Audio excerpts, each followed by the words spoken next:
Ben ritrovati a tutti in questa nuova puntata di Facciamo il Punto, la rubrica della Tenda TV che in collaborazione con l'Ufficio Diocesano per la Pastorale Sociale, Lavoro, Giustizia, Pace e Cura del Creato cerca di mettere all'attenzione dell'opinione pubblica alcuni temi di fondamentale importanza per il nostro vivere sociale. Ci eravamo sentiti qualche mese fa, dopo il convegno sul tema dell'abitare inclusivo nella città di Vittorio Veneto, questa è stata l'ultima puntata della trasmissione. Nel frattempo c'è stata però anche l'edizione diocesana della 21esima settimana sociale, dove è stato affrontato il tema democrazia e partecipazione.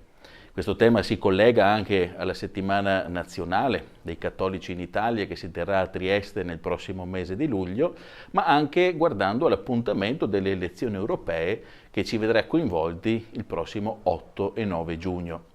Proprio in occasione di questo appuntamento elettorale siamo qui con degli ospiti oggi per approfondire un po' questi temi. Li presento subito, sono qui con noi il dottor Luciano Moro, qui alla mia sinistra, è attualmente direttore della Scuola Sociale Diocesana e ha ricoperto per diversi anni il ruolo di formatore, dirigente anche di centri di formazione collegati al lavoro e ancora anche in un impegno oltre trentennale di progetti europei anche a favore degli ambiti della formazione.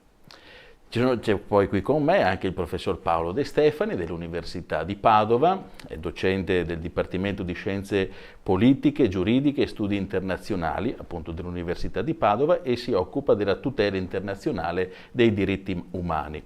Un interlocutore quindi qualificato anche per raccogliere qualche considerazione oggi sul tema europeo, sull'importanza dell'Europa.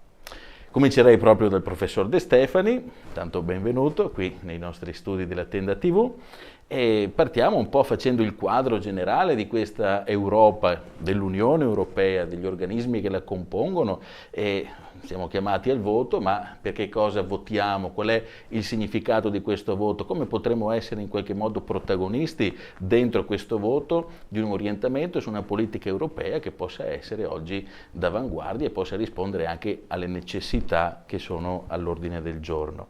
A lei la parola.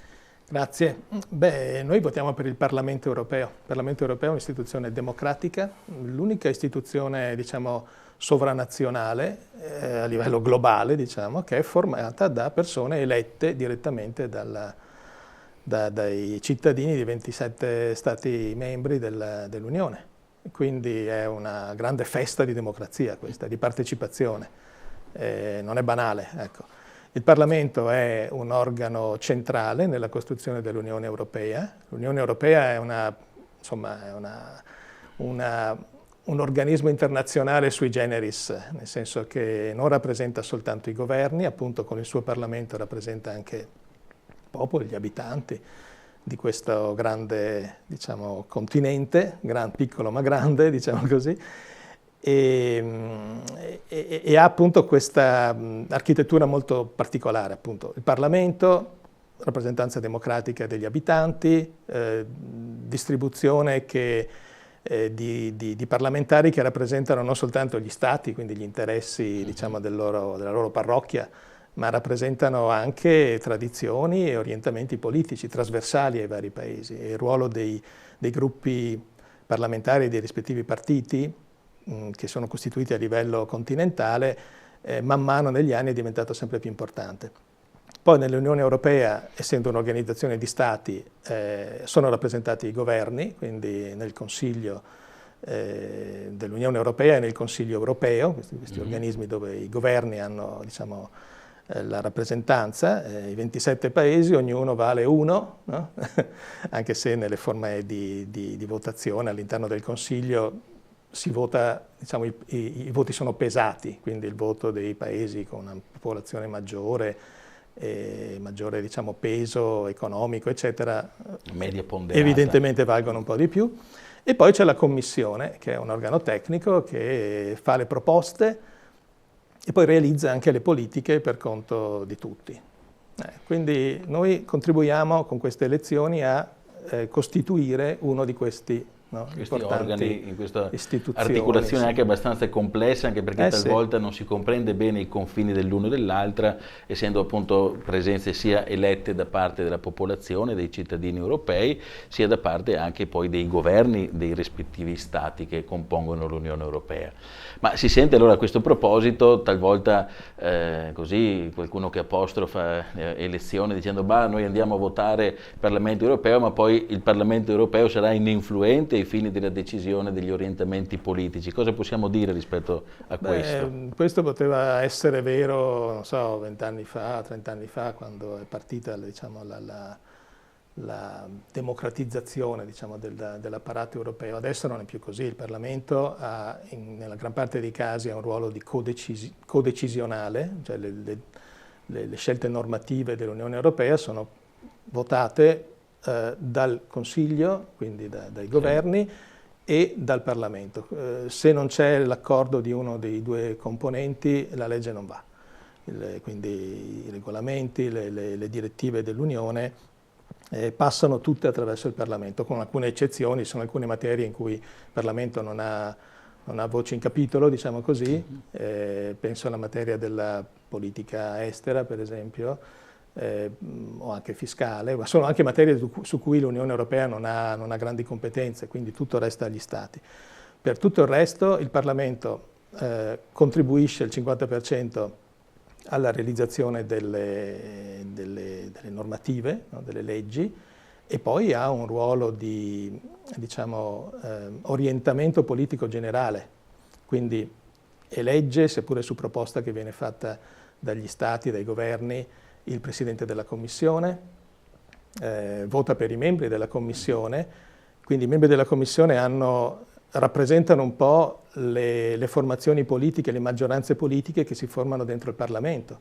E questo è diciamo, un modo attraverso cui il Parlamento può effettivamente orientare a lungo andare, diciamo così, no? In maniera continuativa per tutti gli anni della legislatura, il modo in cui la Commissione, diciamo, impacchetta, no? Prepara e poi realizza anche le politiche dell'Unione. Quindi è un ruolo centrale quello del Parlamento. Quindi è effettivamente una modalità democratica quella attraverso cui l'Europa si muove, non soltanto attraverso i rappresentanti degli Stati, ma proprio effettivamente con un ramo del suo apparato giuridico che è proprio determinato dalle elezioni e quindi dai rappresentanti dei cittadini.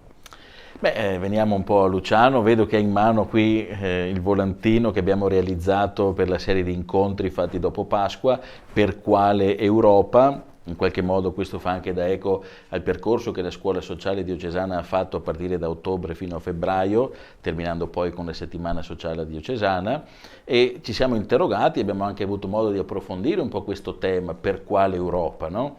E dunque quali consapevolezze, quali acquisizioni sono maturate sia durante il corso, sia durante poi questi 4 incontri dopo Pasqua che hanno un po' approfondito il tema. Ricordo anche che proprio su questo, il 15 di gennaio scorso, proprio qui a Vittorio Veneto c'è stato anche un convegno dal medesimo titolo, per quale Europa, avendo appunto sullo sfondo le elezioni europee. Luciano. Ecco, che cosa dire? Il tema di per quale Europa è proprio con l'approssimarsi delle elezioni l'8 e 9 giugno è stato posto al centro della scuola sociale della nostra diocesi, appunto dedicando 4 lezioni aperte e il convegno del 15 gennaio.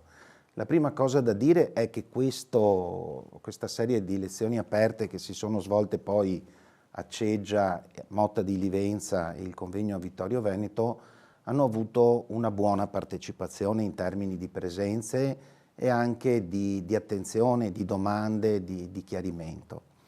Che cosa emerge? Emerge innanzitutto la complessità attuale dei problemi, è una consapevolezza questa che si è respirata durante tutti gli incontri. La complessità dei problemi oggi è tale, è così profonda, è così estesa, che il singolo Stato, per quanto grande possa essere, non riesce ad affrontarli. Se pensiamo a tematiche come la crisi climatica, le migrazioni, i temi del lavoro, ma anche i diritti civili, poi abbiamo questi 2 momenti di conflitto devastanti, uno ai confini dell'Europa, l'altro nel vicino, nel Medio Oriente. Ecco, tutto questo credo ci faccia capire come sia necessaria una visione europea. Tanto più ci spiegava adesso il professore che sta diventando anche un modo di partecipazione democratica, questa struttura sovranazionale, oggi attraverso il Parlamento permette davvero ai cittadini di partecipare. Segnalo anche che il Parlamento ha curato in un sito internet dedicato tutta una serie di informazioni, cioè è molto curata l'attenzione perché il cittadino possa davvero partecipare. Concludo, se vuoi, tra gli elementi che sono emersi principali è che storicamente l'Unione Europea è nata dopo questi due devastanti conflitti mondiali e quasi, si usa dire, sulle macerie ancora fumanti. Beh, insomma, è giusto anche dire che sono stati tre grandi personaggi politici, tutti e tre di diciamo, formazione cristiana, cattolica in particolare, quindi Adenauer, Schuman e il nostro De Gasperi, e pur in una situazione così devastata sono riusciti a pensare qualcosa che andasse oltre il confine nazionale. Non era scontato perché, come abbiamo potuto capire dai colleghi del professore, Almagisti, Zanellato, insomma ci hanno spiegato come ci fossero delle componenti, in particolare la visione marxista di sinistra, che vedevano nell'Unione Europea quella che veniva chiamata una sovrastruttura del capitalismo, non vedevano un passo in più per mettere insieme i popoli, c'era l'idea del lavoratore, quindi di questa internazionale socialista. D'altra parte gli stessi socialisti avevano più una visione nazionale, quindi è proprio, se dobbiamo dare una colpa, è nata proprio all'interno di un pensiero cattolico. Pensiamo poi ad Altiero Spinelli, a tutta la vicenda di Ventotene, queste persone come riuscivano a pensare un modo di risolvere i conflitti che storicamente avevano pervaso l'Europa, pensando, e lo pensavano mentre c'era la Seconda Guerra Mondiale all'apice dello scontro. Ecco, questo ci dovrebbe inorgoglire e spingere a continuare su questa strada, risolvendo quelle che sono tutte le problematiche che ci sono. Probabilmente, insomma. anche proprio perché la dimensione della solidarietà è qualcosa che nasce in seno anche, no, al cristianesimo, al cattolicesimo, quindi questa idea di comunione che poi si trasponda, che vada sul piano politico, ecco, può generare davvero qualche cosa di interessante anche come è stata l'Unione Europea effettivamente. Hai citato prima Schuman, Adenauer, De Gasperi come padri fondatori di un'Europa unita. Loro stessi sono stati citati in quel messaggio che la Commissione diocesana per la pastorale sociale, insieme al comitato organizzatore della scuola sociale e della settimana sociale diocesana, hanno citato nel loro messaggio, perché ricordiamo per questa occasione dell'8-9 giugno, elezioni amministrative per i nostri comuni, ma anche elezioni europee, la diocesi attraverso questi organismi ha emesso una nota congiunta, dove tra i vari passaggi, dopo ne ricorderemo anche altri, uno focalizzava proprio sulla necessità e anche sull'opportunità di un'Europa unita come valore che ha a che fare anche con la nostra appartenenza di fede. Ma adesso ripassiamo la palla al professor De Stefani, è stato un po' anche accennato questo ruolo oggi dell'Europa e indubbiamente anche in una visione geopolitica oggi possiamo interrogarci su quale ruolo possa avere un'Europa unita. In una delle lezioni di cui faceva riferimento prima il dottor Luciano Moro si parlava anche proprio del ruolo geopolitico dell'Europa. In realtà in quella lezione non proprio con toni entusiasti, nel senso che oggi gli equilibri mondiali sono spostati un po' anche da altre parti. Ma a lei la parola, professor De Stefani, qual è il ruolo o quale potrebbe essere oggi positivamente il ruolo di una Europa davvero unita e forte nel contesto geopolitico globale? Qui, come dire, bisogna un po' distinguere una dimensione potenziale, cioè quello che l'Europa è in quanto modello e quello che potrebbe fare, no? Sfruttando le sue caratteristiche, e le possibilità concrete che l'Europa ha di agire, di operare in questo momento nell'attuale contesto internazionale che è molto problematico e che in qualche maniera mette strutturalmente in difficoltà una costruzione come quella europea. Non è una costruzione, diciamo, classica, un superstato, una nuova nazione imperialista che si forma annullando le differenze e magari puntando ad espandersi.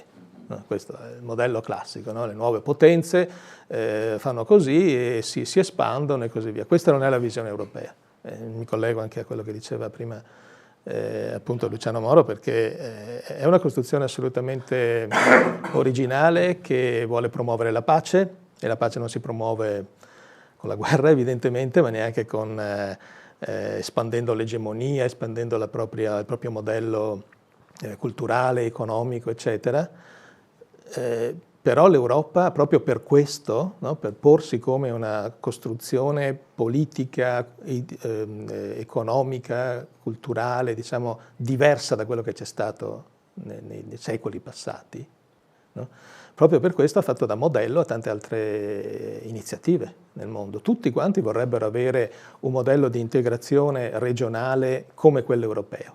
L'Africa cerca di copiarla, l'America Latina cerca di fare lo stesso, persino l'Asia e il sud-est asiatico cercano di costruire delle forme di integrazione, no? Certo per promuovere il mercato, per promuovere la produzione e la circolazione delle merci, ma anche inevitabilmente per promuovere anche la pace, no? La convivenza, l'abbattimento delle frontiere, eccetera. Questo modello europeo è ancora fortissimo. In Georgia adesso si sparano addosso per poterlo, no? Per poterlo raggiungere, per poter avvicinarsi a questa cosa. Ed è un modello che ancora, come dire, entusiasma, no?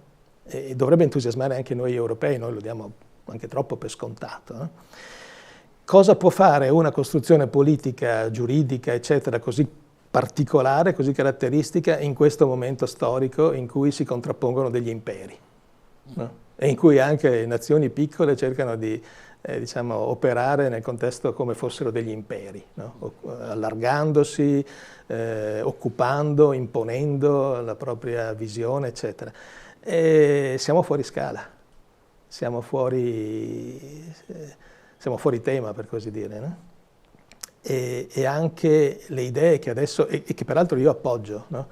Che sono nel senso di dare a questa Unione Europea ulteriori strumenti di maggiore integrazione, quindi di maggiore anche presa e pressione sul contesto internazionale, si discute dell'esercito europeo, eccetera, eccetera. Certo, in questo momento è utile diciamo, mettere all'ordine del giorno questo tipo di sviluppo, però attenzione perché è uno sviluppo che in qualche maniera ci riporta indietro, no? Cioè riproduce anche sulla scala che è questa inedita, no, dell'Unione Europea un tipo di forma, no, politica, egemonica, eccetera, che è quello da cui i padri fondatori hanno voluto prendere le distanze, no? Cioè loro hanno voluto fare un'unione tra Francia, Germania e gli altri paesi che mettesse fuori gioco la guerra, che mettesse fuori gioco le frontiere, che riducesse i nazionalismi. Ed è rientrata dalla finestra in qualche modo. E adesso il rischio è che i modelli esterni e negativi, no, da questo punto di vista, il modello russo, il modello cinese, eccetera, ci vengano, come dire, proposti come il nostro futuro. Noi non lo vorremmo. No? E c'è la possibilità effettiva di opporsi a questo trend imperialista, chiamiamolo così, dentro in Europa, che comunque è nata da affini interessi economici, ma certo, con una visione di fondo ben precisa, che è quella che lei ha richiamato, cioè la dichiarazione Schuman del 9 maggio del 1950 lo dimostra in modo effettivo, quindi la costruzione della pace e lo sviluppo dei popoli. Tra l'altro in quella dichiarazione di Schuman ritenuta un po' l'inizio dell'Unione Europea, se non altro in modo simbolico, si fa riferimento anche alla cooperazione internazionale, lì certo. si usciva dal colonialismo, insomma anche rispetto all'Africa, e la dimensione fondamentale internazionale di costruzione di pace come sguardo fondamentale su cui l'Europa nasce. Ecco, questo resta un sogno, si può sperare di vederlo realizzato? No, resta un progetto che in questo momento, come dire, è un po' sotto scacco, no? Sotto schiaffo, perché sono altre le narrative che ci vengono, diciamo, raccontate, no? I modelli vincenti, no? I modelli più forti. Però è la caratteristica europea, è quello che ci, diciamo, che è il valore aggiunto che in questo momento noi possiamo portare. Cioè non è rivangando le nostre radici coloniali, no? Che possiamo diciamo, contribuire anche alla pace globale, a una ricostruzione della convivenza a livello planetario, insomma prenderci cura delle istanze, queste davvero nuove, forti e inevitabili che dovremmo affrontare, i cambiamenti climatici per esempio. Certo. È attraverso un modello di questo genere che potremmo uscirne, no? Abbandonare le vecchie logiche, diciamo, quelle del passato, insomma, novecentesche, lo Stato incentrato sulle caratteristiche appunto fossili, no? Che abbiamo in mente. Abbandonare l'era dei fossili e intraprendere. Noi rappresentiamo, l'Europa in questo senso rappresenta un progetto per il futuro. E in questa fase del mondo in cui tutti quanti guardiamo al passato, diciamo, controcorrente. Rischia di essere controcorrente. Però possiamo... Sì, sì, o come spesso accade, no? I cattolici sono portatori anche di un pensiero veramente maturo e anche capace di far evolvere in modo positivo la società, spesso però si trovano a essere in minoranza di fronte anche a interessi che proprio perché sono magari più capaci di mirare all'egoismo personale, all'affermazione di sé, e rischiano di diventare impopolari. Ecco, forse recuperare questo ci aiuterebbe anche a costruire davvero un mondo migliore anche dal punto di vista della sua caratura morale.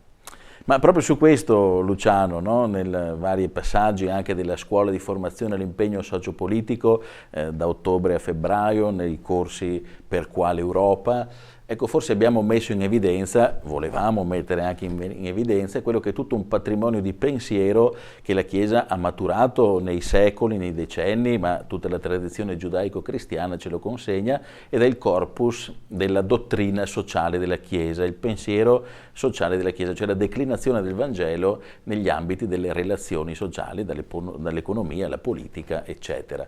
Ecco, dottrina sociale della Chiesa, quali possono essere oggi dei valori, dei riferimenti fondamentali nel ripensare o nel rilanciare questo, chiamiamolo, sogno europeo, che in realtà, si diceva prima, è proprio un progetto di futuro. Ecco, mi piace molto il termine sogno, perché riprende anche un documento di Papa Francesco, Sogno un'Europa che, un sogno che poi deve avere delle visioni, no? E quindi i termini della dottrina sociale della Chiesa partono proprio da alcune anche riflessioni molto concrete che noi possiamo vedere oggi. Il fatto che ci si possa, per esempio, diamo per scontato che ci si possa muovere liberamente, una persona parte tranquillamente dalla Sicilia, arriva a Tallinn sul Baltico senza incontrare una frontiera. Abbiamo la libera circolazione non solo a livello turistico ma anche per lavoro. Pensate quanto le nostre imprese hanno potuto beneficiare di scambi, di attività, un'unica moneta, le merci, ecco, sono tutte cose magari che noi diamo per scontate. Tra l'altro mi premeva anche chiedere al professor De Stefani se, come si legge, è vero questo fatto che abbiamo vissuto il periodo di pace più lungo in assoluto nella storia dell'Europa dopo l'Unione Europea, perché sono 70 anni. Io, per quello che so, potrei confermarlo, non ho fatto una ricerca, però se non è il periodo più lungo, questo è un valore enorme che si lega alla dottrina sociale della Chiesa. I termini del sogno sono quelli anche di dire che forse, guardando a queste elezioni del Parlamento europeo, dobbiamo anche considerare che il partito italiano come diceva bene il professor De Stefani, quando sarà a Bruxelles o meglio a Strasburgo, perché è lì Strasburgo la sede del Parlamento, aderirà ad una famiglia politica europea che è più ampia. E quindi chiaramente siamo perfettamente in grado, come cittadini informati, di capire che ci sono dei gruppi che, rispetto anche alla dottrina sociale della Chiesa, magari si pongono in una visione euroscettica, e altri gruppi, partendo anche da quelli fondatori che citavamo prima, il Partito Popolare Europeo, invece che pongono l'Europa come un valore proprio per la pace, proprio per la difesa dei diritti civili. Mi piace molto quel simbolo, quello slogan, l'unità nella diversità, no? Perché crei lo spazio, no? Che è lo slogan dell'Europa. E mi ha sempre colpito una frase di Karol Wojtyla, di Papa Giovanni Paolo II, o l'Europa, chiudendo il giubileo del 2000, diceva o l'Europa del terzo millennio sarà cristiana oppure non sarà. Ma non la vedo questa frase in termini religiosi, la vedo in termini di valori, no? Proprio quei valori che l'hanno fondata, se vengono meno non può più esserci. Ecco, in questo senso... C'è stato tutto un dibattito quando si parlava della Costituzione, certo, dell'Unione Europea, proprio sulle radici cristiane dell'Europa. Ma in termini di valori, non religiosi, certo, in senso ma stretto. Proprio dal punto di vista dei valori nasce da Benedetto e il monachesimo, che hanno un po' strutturato una rete a livello europeo, hanno dato fondamento a questa cultura che rinasceva dalle macerie dell'impero romano in qualche modo, e quindi la necessità di riscoprire proprio questi valori che hanno reso solida, robusta la civiltà occidentale e che oggi proprio potrebbero essere fondamentali nel riscoprire il ruolo dell'Europa. E non a caso uno degli interventi più pregnanti di Giovanni Paolo II è stato fatto proprio a Santiago di Compostela con la riscoperta dei cammini, che è stato riaprire il dialogo in Europa attraverso il cammino di Santiago. Ecco, è molto profondo quel tema lì. Però, Don Andrea, hai parlato anche di una minoranza prima, no? Mi ha molto colpito una frase di Benedetto XVI che è stata citata all'ultima conferenza episcopale italiana, no? La necessità, di fronte a questa situazione, di pensare a quelle che sono state chiamate le minoranze creative.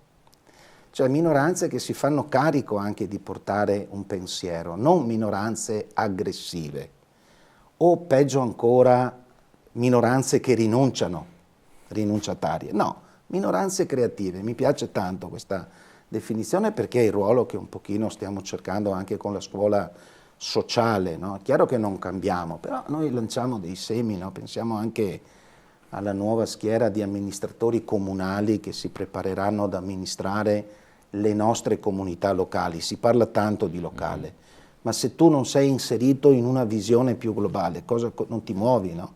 Allora ecco, stiamo pensando anche come scuola sociale di dedicare magari un modulo ai nuovi amministratori, perché si troveranno necessariamente a fare i conti, come spiegava bene il professor De Stefani, con problematiche che vanno ripensate completamente. La stessa idea di Stato novecentesco di fronte all'intelligenza artificiale, a multinazionali che hanno bilanci doppi di alcuni degli Stati. Poi noi siamo abituati magari a pensare all'Italia, ma chi nell'esperienza di questi 30 anni nei progetti europei, dico due cose alle quali tengo molto. Primo, abbiamo Stati che hanno una dimensione di una nostra regione, e questi votano una testa un voto. Questo non può esserci, ma proprio per una questione democratica, no? Secondo, l'importanza, noi secondo me come Italia, come italiani, anche come persone insomma che gestiscono, abbiamo avuto un grande vantaggio nell'avere una visione europea, un modo di vedere i problemi che non sia solo quello nostro, non perché sia sbagliato, ma ce ne sono anche di diversi. E quindi per esempio mi ha colpito lucidità anglosassone nell'affrontare i problemi, nell'impostare, ecco, ci tenevo a dire questo. La dimensione della pluralità, stai sottolineando, no? Sì, che uno dei principi che può essere ben applicato è la sussidiarietà, cioè la dottrina sociale della Chiesa dice non si occupi una forma di governo di problemi che quella più a livello locale può fare, quella più prossima e via dicendo. È chiaro che quando le critiche che vengono fatte, no, l'Unione Europea che va a vedere la forma delle melanzane, ecco, tante volte sono anche tutte forme che dimostrano come i nostri politici, e non è una critica generale, è un dato di fatto, magari usino in termini di giustificazione all'Europa perché magari non riescono ad apportare tutto quello che vorrebbero apportare, però è la visione europea quella che ti permette di affrontare sulla scala adeguata i problemi che abbiamo tutti di fronte, insomma. Certo. Beh, hai citato prima San Giovanni Paolo II, Benedetto XVI, beh, completiamo la triade degli ultimi papi, citiamo anche Papa Francesco che proprio all'Europa si è rivolto qualche anno fa, 2016-2017, in 2 occasioni, alla visita al Parlamento Europeo a Strasburgo e in occasione del premio Carlo Magno che gli è stato assegnato. E in uno di questi passaggi sottolineava in modo molto forte un'Europa che oggi è nonna non nel senso bello del termine che spesso il Papa usa, ma nonna nel senso di invecchiata, di essere incapace di generare nuove prospettive, appunto di essere generativa di novità e anche di futuro al suo interno. Quindi proprio in quei discorsi Papa Francesco invitava l'Europa a recuperare le sue radici, quelle radici di grande umanità, di grande sapienza, di grande santità, che hanno permesso di far nascere tutta quella cultura che dal Rinascimento e poi nella modernità l'ha caratterizzata e che oggi ci ha consegnato l'Europa così com'è. La stessa Dichiarazione Universale dei Diritti dell'Uomo nasce dentro questo contesto culturale che il cristianesimo ha reso possibile. È in qualche modo una declinazione laica dei valori fondamentali del cristianesimo. Ecco, non so Paolo De Stefani se rispetto a queste cose che diceva anche Luciano e di questo desiderio di generatività dell'Europa ci sono anche delle riflessioni che vuoi aggiungere rispetto a quanto già detto? Sottolineerei l'aspetto della sussidiarietà. Effettivamente questo è un valore fondante dell'Unione Europea. Le materie passano dalla competenza degli Stati alla competenza dell'Unione, eccetera, perché quella dimensione continentale è la dimensione, diciamo, più opportuna. Non c'è una visione volta a sottrarre le competenze, il gioco democratico a livello dei singoli stati. C'è una visione, se vogliamo, anche un po' funzionalista, utilitarista, no? Che dice, guardate che per gestire grandi progetti industriali occorre che ci sia un decisore a Bruxelles, è inutile avere decisori dispersi su tutti i paesi. Per affrontare le tematiche della crisi climatica o quant'altro, la dimensione europea è l'unica, insomma, che può consentirsi di portare a casa dei risultati. E sussidiarietà vuol dire anche pluralismo, vuol dire capacità di mettere insieme posizioni e interessi anche diversi. Il lavoro che fanno i parlamentari a Strasburgo e a Bruxelles è essenzialmente quello di mediare, no? Mediare tra gli interessi dei vari Stati, tra gli interessi delle varie istituzioni dell'Unione, il Parlamento, il Consiglio. È anche questo il motivo per cui in un certo senso noi vediamo il lavoro dei nostri parlamentari e dei nostri rappresentanti all'Unione Europea un po' distante, no? Il fatto è che loro lavorano su dei dossier che cominciano oggi e finiranno minimo tra 3, 4, 5 anni, perché le questioni che affrontano sono questioni davvero di vasta portata. Poi c'è anche la dimensione delle melanzane, eccetera, come ricaduta estrema, ma quello è soltanto, come dire, l'indicatore del fatto che si occupano di natura, si occupano di intelligenza artificiale, quindi del futuro della nostra convivenza, si occupano del futuro delle nostre aziende, quindi l'impegno in cui sono coinvolti non è quello del giorno per giorno ottenere i risultati migliori alle elezioni tra 3 mesi, no?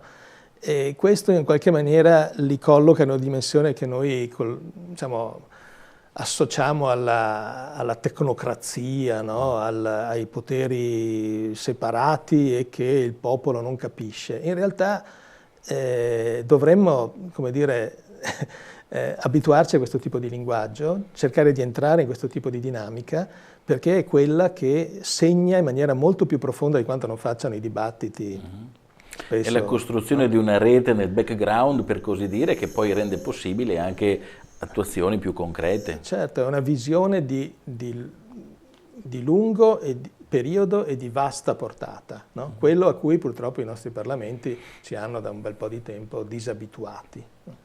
Certo, grazie anche di questa riflessione e puntualizzazione. Torno a quella nota che la diocesi ha diffuso tramite il settimanale diocesano L'Azione un paio di settimane fa, proprio in occasione delle elezioni amministrative ed europee dell'8-9 giugno, dove tra i vari punti che erano messi in evidenza, uno di questi indicava anche un po' dei contenuti verso cui orientare anche l'azione politica e su cui misurare poi l'effettiva corrispondenza dei partiti che andremo a votare in Europa. Criteri fondamentali accomunati dal comune denominatore della giustizia sociale. A chiare lettere si diceva in quella nota diffusa della diocesi che desidereremmo un'Europa dove potessero essere presenti partiti che sostengono un no alla guerra, che relativizzassero la dimensione del nazionalismo, che avessero a cuore la cura della casa comune, che tutelassero il valore della vita, che non cedessero a discriminazioni. Ecco, sappiamo poi che anche attualmente attorno al tema europeo ci sono tante questioni, la guerra in Ucraina l'abbiamo anche già citata prima, ma c'è tutto per esempio un fenomeno migratorio che segue la rotta balcanica o che dal Mediterraneo lambisce tramite l'Italia la parte meridionale insomma, dell'Europa, quindi c'è anche una destabilizzazione dentro questo contesto geopolitico internazionale e spesso quello di mettere confini o di creare anche magari alleanze con gli altri popoli perché questi migranti non partano, sono magari soluzioni di facciata ma che non entrano poi nel cuore delle questioni, perché le migrazioni, per esempio, tanto per citare uno dei temi, sarà un dato costante di questo secolo. Migrazioni non soltanto di carattere economico, in futuro anche di carattere climatico o comunque perché ci sono popoli in guerra da cui queste persone scappano. Quindi anche qui il fenomeno è veramente molto vasto. Ecco, rispetto a questi contenuti, sempre Paolo, vorrei rivolgere a lei la domanda. Rispetto a questi contenuti, che tipo di pensieri si stanno muovendo in Europa? Come si caratterizzano un po' questi partiti? Poi sentiamo anche Luciano su questo tema. Diciamo che coprono il vario spettro delle opzioni politiche che insomma in qualche maniera conosciamo un po' tutti.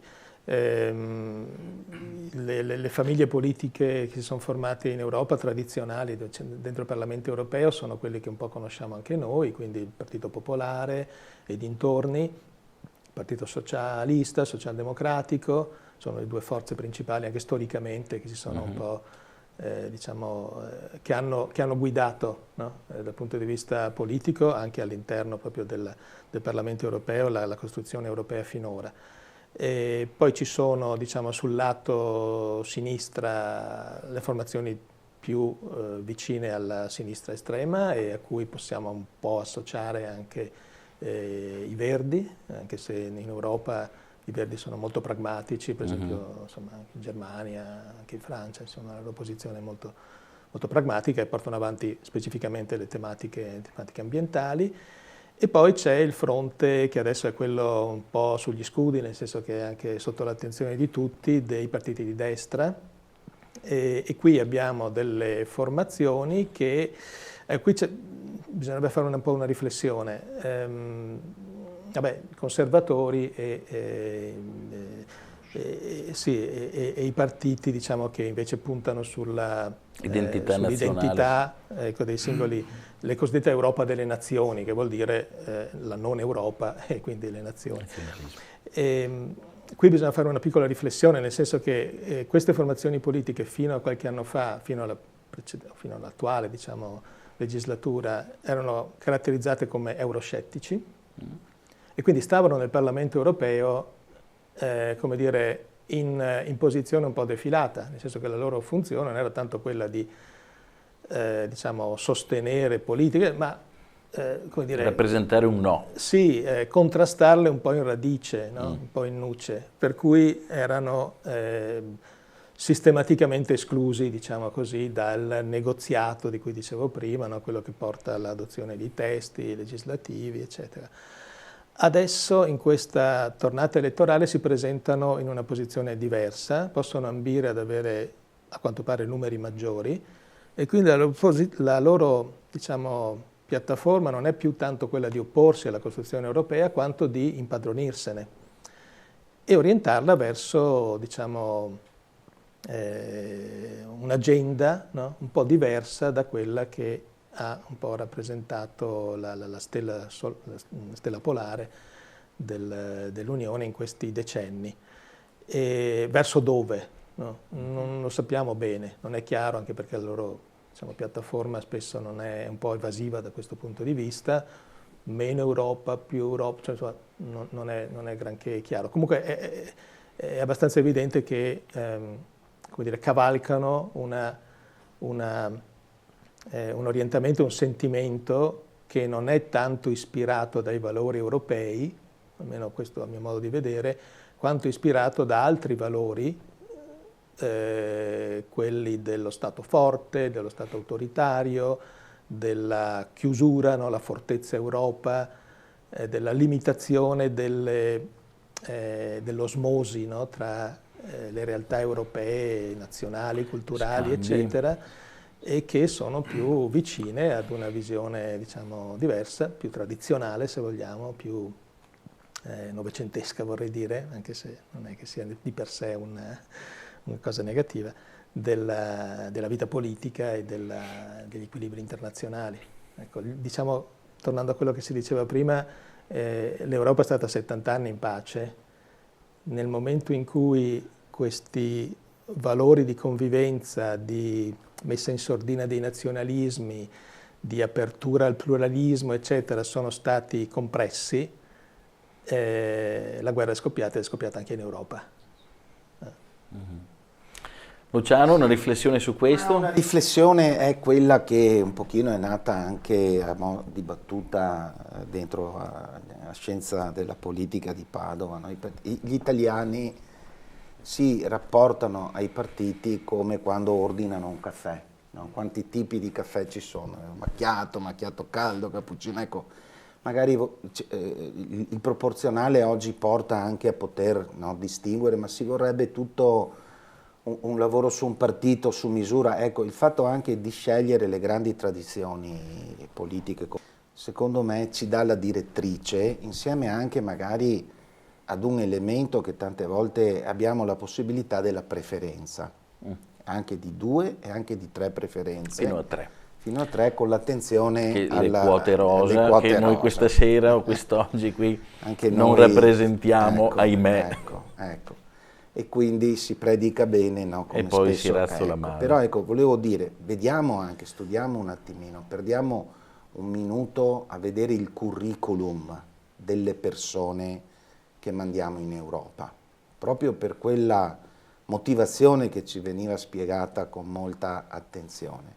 Sono persone che devono entrare su dossier complessi, quindi il tema della competenza non è banale, non è un tema che io mando lì uno perché ho un momento di protesta, mi sfogo, allora voto, no? Per carità, ognuno poi decide, però ecco, questo è un criterio che dovrebbe riguardare tutti i nostri eletti, non è la tifoseria di una squadra di calcio, con tutto il rispetto, stiamo decidendo chi poi sul nostro mandato affronterà delle questioni importantissime. Pensiamo al tema anche etico del fine vita, ma anche a tematiche sociali, la povertà sta crescendo, quindi temi etici, temi sociali, temi di giustizia sociale che è stata richiamata prima tra i valori della dottrina sociale della Chiesa. Quindi io propongo davvero, se posso, un grande respiro e cerchiamo di disgiungere quella che è tante volte anche la politica nazionale dalle grandi visioni. Papa Francesco diceva: pensate all'Europa dei vostri figli, cioè un'Europa tra 10-15 anni. Chiaro che ognuno la può interpretare, però mi sto preoccupando della generazione attuale o di quello che sarà la nostra società, la nostra comunità il nostro territorio, il nostro ambiente tra 10 anni. Ecco, questo orizzonte secondo me ci permette anche di comprendere e avere un po' dei criteri per fare la scelta migliore, intanto andando a votare, che questa fuga dal voto è, dal mio punto di vista, uno degli elementi. La settimana sociale dei cattolici in Italia di Trieste pone al centro questo tema. Proprio no? Sul tema della democrazia e partecipazione. Viene meno la democrazia, non occorre scomodare i politologi di Padova per dire che un senso di democrazia almeno voti il 50% più uno, no? Siamo costretti a mettere premi di maggioranza, le minoranze governano, le maggioranze, non è neanche questa la soluzione, insomma, ecco, questo, quindi andare a votare scegliendo con anche attenzione alla competenza, al curriculum, alla storia di queste persone che vado a votare, perché non è che lì si comporteranno diversamente, probabilmente continueranno a comportarsi come si sono comportati qui, insomma. Ecco.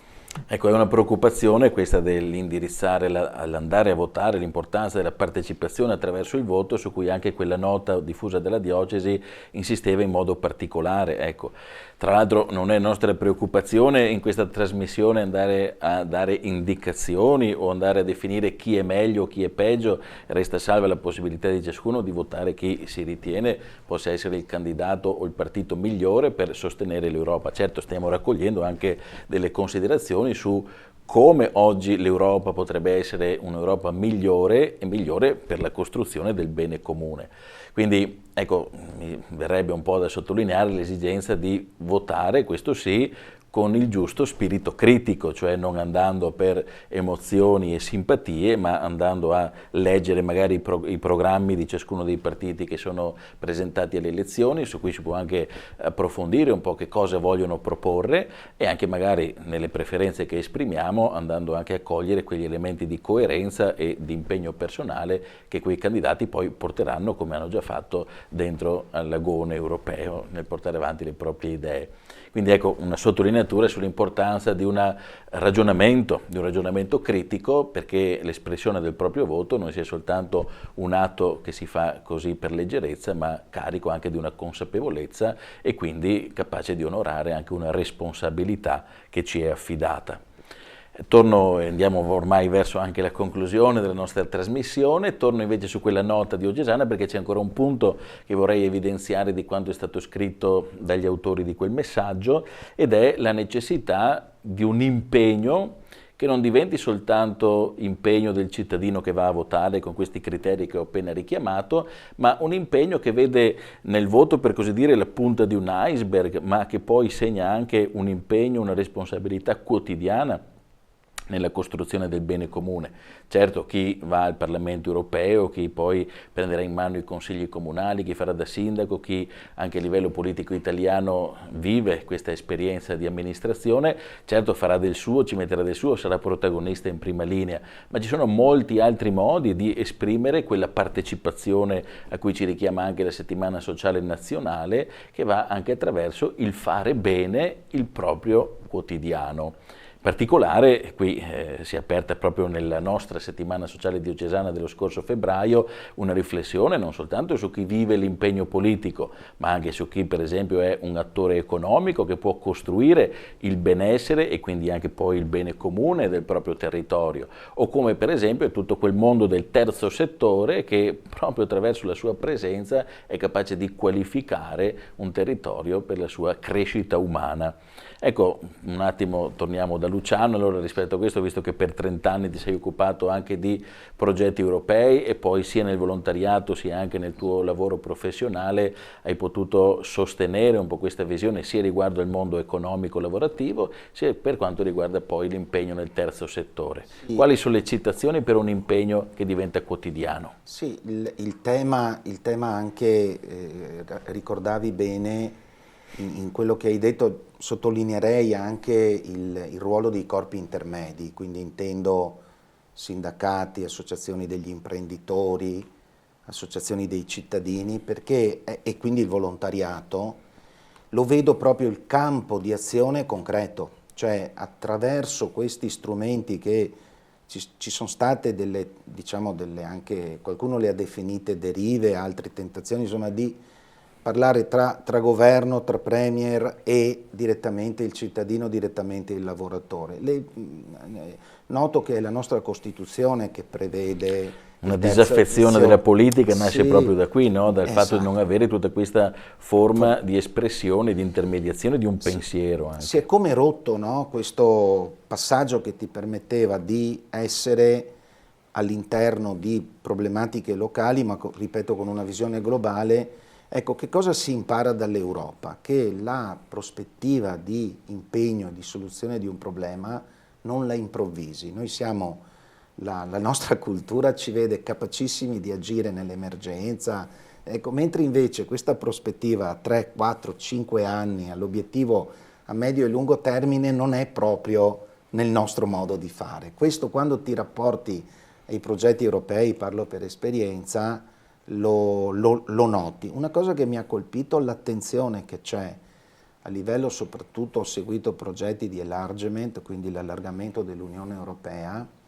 Sarà stato anche un campione, se vogliamo, quelli che lavoravano per i progetti europei, però c'era una grandissima attenzione sia all'Europa come tale, sia in particolare all'Italia, ai suoi valori, allo stile di vita, e tutte queste cose secondo me non le dobbiamo perdere, ma portarle e valorizzarle.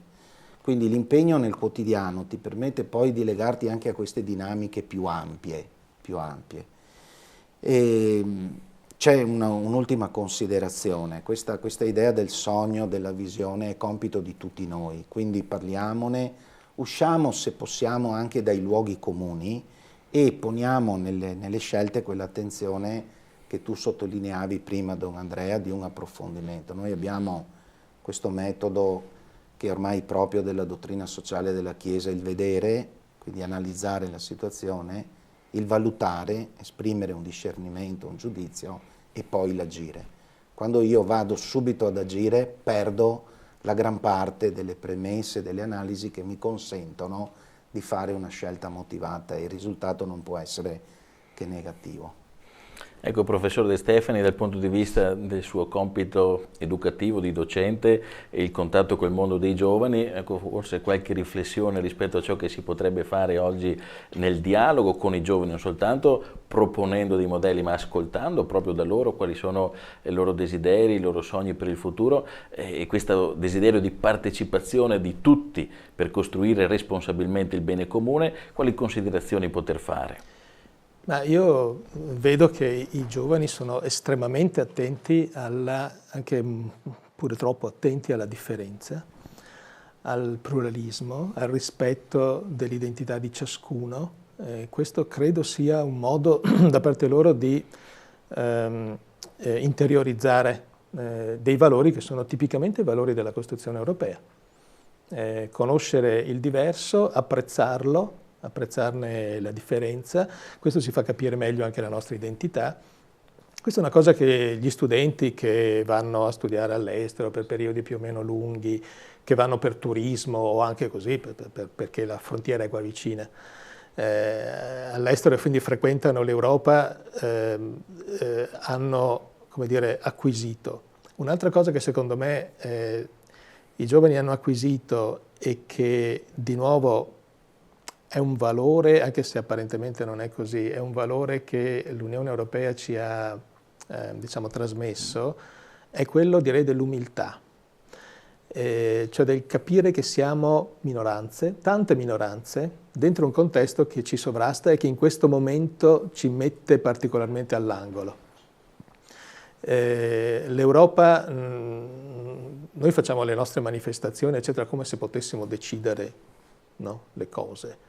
L'Europa non fa abbastanza per la guerra in Ucraina, per lo scontro a Gaza, eccetera.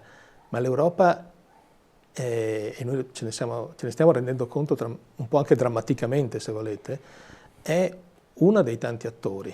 Non è più la superpotenza che occupava e controllava mezzo mondo. Abbiamo ancora questo senso, diciamo, che ci è trasmesso dal passato, di essere così, coloro che possono influenzare le scelte in tutto il resto del pianeta. Non è così.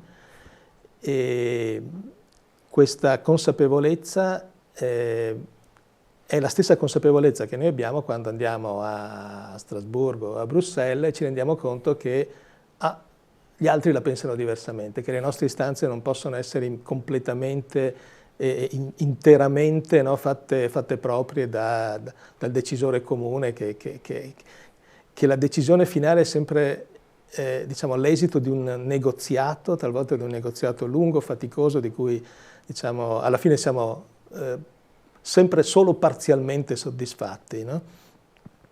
Ecco, questo riconoscimento della nostra finitezza, della limitatezza del nostro punto di vista, è qualcosa che in qualche maniera l'Europa ci sta insegnando e in questo modo ci insegna a stare al mondo non da dominatori, da arroganti padroni di tutto, no? Del futuro anche degli altri, ma da come dire, creature che stanno qua, no? E che sono in balia di tante altre vicende.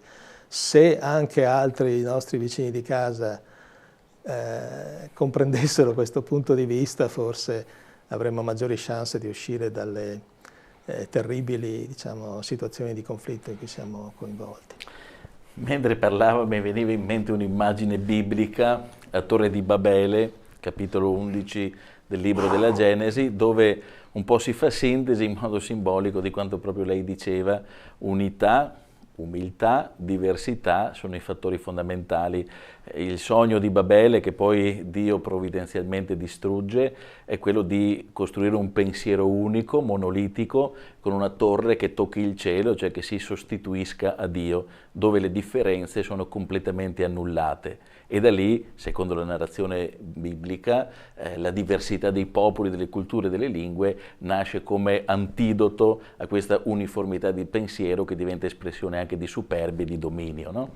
Ecco, forse proprio questo è ciò che anche i giovani oggi ci ricordano, questa attenzione per la pluralità, per la diversità, per il diritto di cittadinanza a tutti e del pensiero di tutti dentro il dialogo e il confronto, perché proprio questo preservare la diversità e valorizzare la diversità diventa la ricchezza che ci tiene umili e per questo anche uniti, capaci quindi non di dominare, ma di costruire un futuro che sia insieme e non in contrapposizione. Grazie anche per queste riflessioni.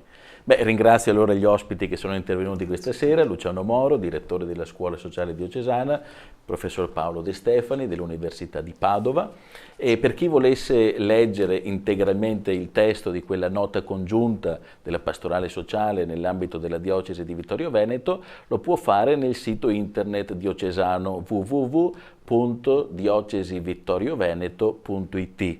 In home page, fino al giorno delle elezioni, il 9 giugno, rimarrà anche il collegamento per andare a leggere il messaggio, che in ogni caso è stato pubblicato a metà maggio nell'edizione del settimanale diocesano L'Azione, quindi chi fosse abbonato può recuperare anche quel testo.